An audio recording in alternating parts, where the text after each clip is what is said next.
His prognosis wasn't the best. It went from months to weeks to days. I'm Fahad.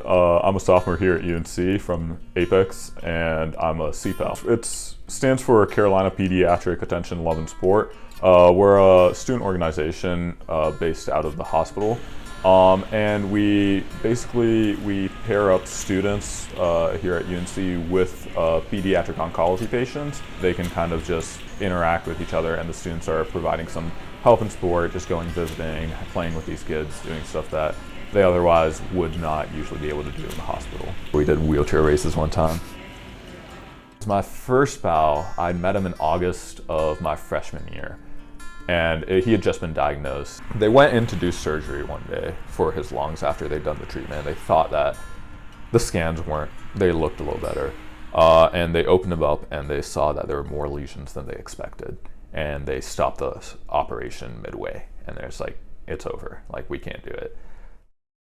Friday came around. He was very much out of it by that point.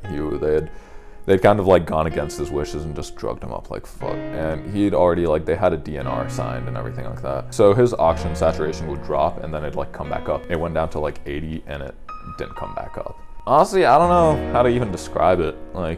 Kind of expected it to happen fast, but it dragged. It dragged like all hell.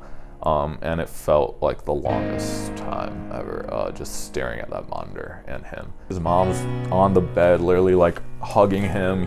He's like dying. The oxygen saturation kind of dropped to 80, then it went down to 40, and it stayed at 40 for what felt like an hour. I just know it was like 3:58 when it went to 0. Had the funeral the next week on a Wednesday. Drove down there. I looked back and I was like, no, I never logged in.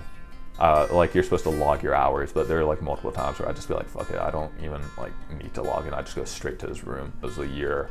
It was basically like a year end, basically. I was just like, damn, he's a good friend. And I didn't realize that until later when I look back. One thing was that over time, I'd realized that I wasn't going as a CPAL. I was going as he'd just become a good friend over time.